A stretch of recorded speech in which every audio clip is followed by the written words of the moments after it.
ਲਓ ਜੀ, ਮੀਂਹ ਦਾ ਹੋ ਗਿਆ ਆਗਾਜ਼। ਅਸੀਂ ਬੈਠੇ ਸੀ ਬਾਹਰ, ਵੈਦਰ ਬਹੁਤ ਘੈਂਟ ਆ ਤੇ ਜੀਤੂ ਲੈ ਕੇ ਆ ਰਹੀ ਹੈ ਚਾਹ। ਘੈਂਟ ਆ ਮੌਸਮ ਅੱਜ ਤਾਂ ਕਮਾਲ ਹੀ ਹੋ ਗਈ, ਸਹੀ ਗੱਲ ਆ ਮੌਸਮ ਵਾਲੀ। ਇਹੋ ਜਿਹੇ ਮੌਸਮ 'ਚ ਪਕੌੜੇ ਵੀ ਬਣਾਉਣੇ ਚਾਹੀਦੇ ਸੀ। ਹਾਂ ਹਨਾ? ਫੜ ਕੇ ਲਿਆਵਾਂਗੇ। ਬਣਾਵਾਂ?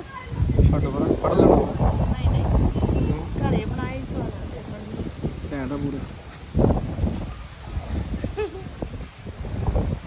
ਤੇ ਆਸੇ ਪਾਸੇ ਹੈਗੇ ਬਈ ਇਹ ਜਿਹਾ ਮੌਸਮ ਦੇਖੋ ਤੇ ਸਾਡੇ ਸਾਰੇ ਆਸੇ ਪਾਸੇ ਹੈਗੇ ਖੇਤ ਤੇ ਅਸੀਂ ਲੈ ਲਓ ਵੀ ਅਸੀਂ ਜਮਾਂ ਖੇਤ ਦੇ ਪੂਰੇ ਬੈਠੇ ਆ। ਟਾਲੀ ਟੁੱਟ ਗਈ ਮੈਨੂੰ ਪੂਰੀ ਹਨੇਰੀ ਆਈ ਜਾਂਦੀ ਬਈ ਤੇ ਹਨੇਰੀ 'ਚ ਚਾਹ ਪੀਣ ਦਾ ਸਵਾਦ ਆ ਜਿਹੜਾ ਵੱਖਰਾ ਹੀ ਆ। ਡਿੱਗੀ ਟਾਲੀ ਦੇਖੀ ਓਏ ਹਨਾ ਉਹ ਟੁੱਟੂਗੀ ਬਈ। ਚੰਗਾ ਵੀ ਮੀਂਹ ਜ਼ਿਆਦਾ ਆ ਗਿਆ ਬਈ ਤੇ ਅਸੀਂ ਚੱਲੇ ਅੰਦਰ। ਚੱਪਲਾਂ ਚੁੱਪਲਾਂ ਲੱਭ ਲਾ ਦੇ ਕਿੱਥੇ। ਹਾਏ ਮੇਰੀ ਚੱਪਲ ਉੱਡ ਗਈ। ਚੱਲ ਚੱਲ ਗਏ ਚੱਲ। ਆਜੋ ਹੋਰ ਚ ਕਰ।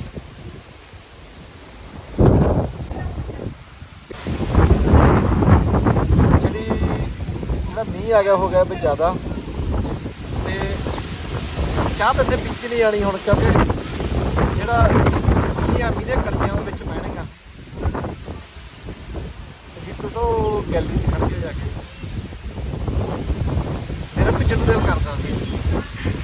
ਅਸੀਂ ਬਈ ਚਾਹ ਪੀਂਦੇ ਹਾਂ ਤੇ ਲੈਂਦੇ ਹਾਂ ਮੀਂਹ ਦਾ ਨਜ਼ਾਰਾ ਤੇ ਮਿਲਦੇ ਆ ਫਿਰ ਠਹਿਰ ਕੇ।